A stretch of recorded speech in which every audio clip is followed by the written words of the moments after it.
앞선 본문을 잠시 거론하는데요.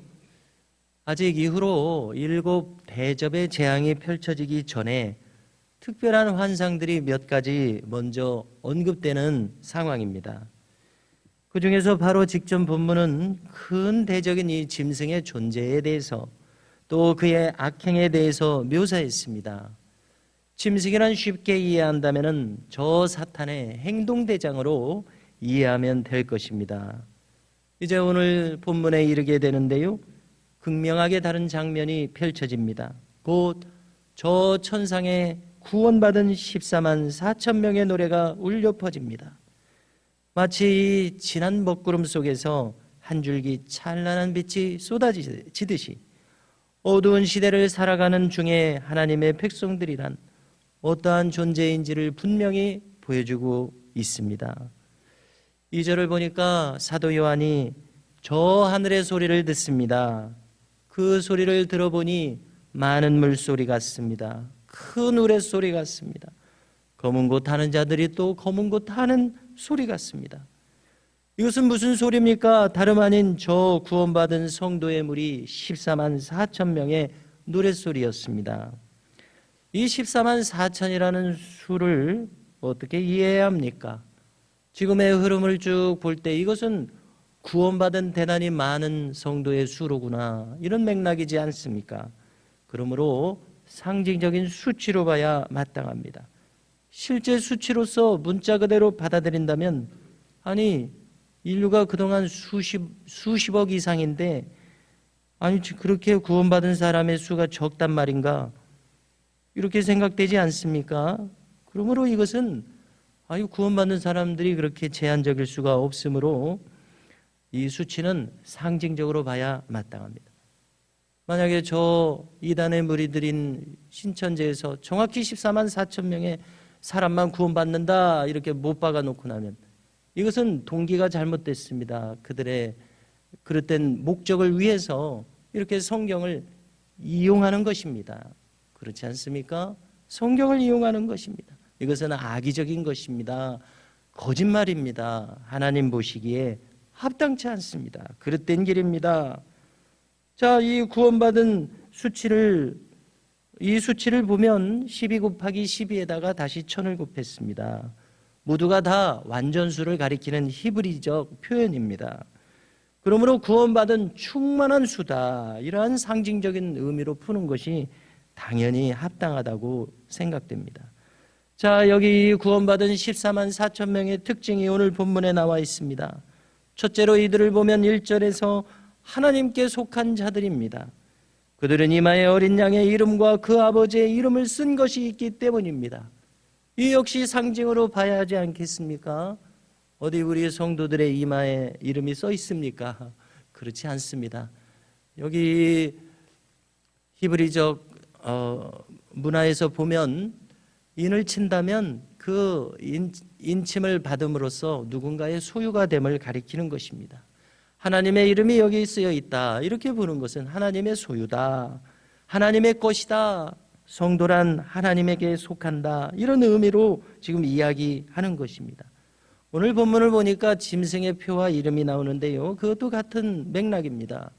꼭 정말 표를 받으면 구원 얻지 못한다 덜덜덜 떨 것이 아니라 짐승의 소유가 되어버린 것입니다. 짐승에게 경배하고 우상을 섬기며 사는 그러한 마음으로 살아가면 그 하나님의 소유가 아니라 짐승의 소유다, 이런 의미 아니겠습니까? 정말로 실물의 표를 받는다, 이렇게 제한적으로 생각할 필요가 없는 것을 이 맥락을 통해서 우리가 자연히 이해하게 된다고 생각합니다.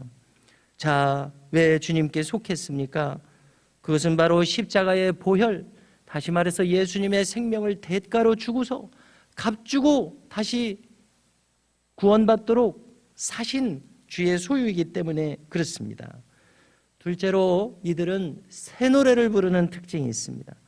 3절을 보니까 저 천상의 보좌 앞에서 거기 내 생물이 있습니다. 24 장로들이 있습니다. 그들 앞에서 노래를 부릅니다. 이들의 특징은 땅에서 속량함을 받은 자들로서 오직 이러한 사람들만이 새 노래를 부를 수 있다고 말씀하고 있습니다. 여기 속량한다는 표현은 영어로 보면 redeem이라는 말을 쓰는데요. 이것은 노예로 팔려간 사람 다시 돈으로 그 노예값을 치러주고 다시 살려내는 것을 의미합니다. 즉 예수님의 십자가의 보혈 생명을 값주고서 이제 하나님의 것으로 완전히 되돌려 놓는 이 십자가의 구원 속량함을 가리키는 것입니다. 자, 십자가의 근본적인 의미는 무엇입니까? 죄된 우리의 죄를 속하여 주시고 용서해 주겠노라, 영원히 용서해 주겠노라 하시는 이러한 사죄의 선언 아닙니까? 그러므로 이 속량함의 내용이란 바로 죄사함의 기쁨인 것입니다. 이렇게 나의 죄로 죽을 수밖에 없는 이 형편의 나를 십자가로 구원해 주셨으니 이 기쁨이 너무나 충만한 것입니다. 그래서 이것을 새 노래로서 표현하는 것이 바로 성도의 노래였습니다. 셋째로 이들은 흠없이 순결하다고 합니다. 이들은 믿음의 정절을 지켰습니다. 또 특히나 어린 양이 인도하는 곳은 어디든지 따라가는 자들입니다. 그들이 얼마나 주님을 신뢰하든지 어디서 무엇을 하든지 주께서 이끄시는 곳이면은 예 하고 얼른 그 뒤를 따라가는 이렇게 주를 신실하게 믿는 자들입니다. 어디 거기에 어려움이 없겠습니까? 심지어 죽음이라도 기다리고 있습니다. 그렇지만 그들은 이것을 곤란하게 생각하지 않고 능히 감당하는 자들입니다. 왜요? 어린 양이 가시니까. 그를 온전히 신뢰하기에 어디든지 험한 데라도 마다하지 않고 따라가는 겁니다. 성도 여러분, 어려운 길을 누가 억지로 하겠습니까? 그러나 그들은 부득이함에 의해서가 아니라 어린 양을 그렇게 신뢰하는 만큼 그것을 마땅히 여기며 감당하는 겁니다. 바로 이렇게 순종하는 모습이야말로 성도됨의 정체성을 잘 보여주고 있습니다. 사도 요한이 그들의 특징을 또 달리 설명하는데요. 그래서 그들은 첫째, 거짓말을 하지 않고 둘째로 흠이 없는 자들이라고 이렇게 결론 짓고 있습니다. 성도 여러분, 이분들을 보면은 어려운 현실 속에서도 하나님을 찬양하며 살아간 사람들입니다. 살아가는 현실 속에 고난이 있습니다. 유혹도 있습니다.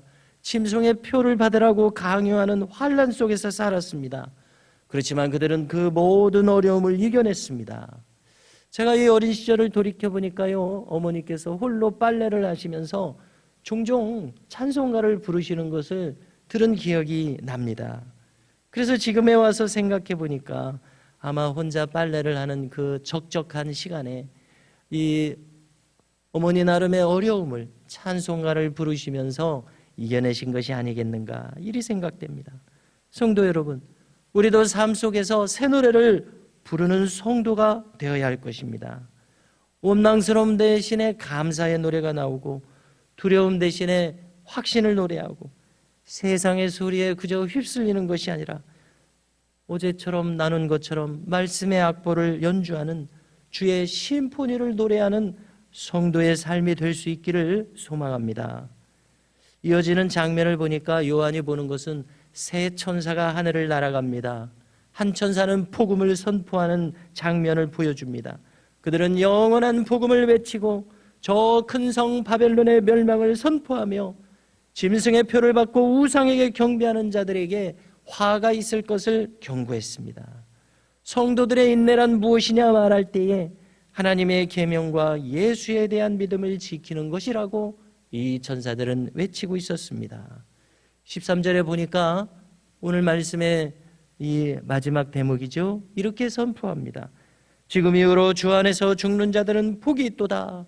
성령이 응답하시기를 그러하다 그들이 수고를 거치고 쉬리니 이는 그들의 행한 일이 따름이라 하시더라 합니다. 우리가 이 지상에서 사는 동안 주를 따르며 흘린 이 눈물 또 수고로움, 이것은 결코 헛되지 않습니다. 이 삶 자체가 노래가 되어서 하나님께 지금 들려지고 있습니다. 그래서 우리의 부르심은 무엇입니까? 주 안에서 살아가면서 주 안에서 마침내 이 죽음을 영광스럽게 맞이하는 것입니다. 여기에 성도의 정체성이 있고 이것이 성도의 영광인 것을 오늘 본문은 밝히 말씀해 주고 있습니다.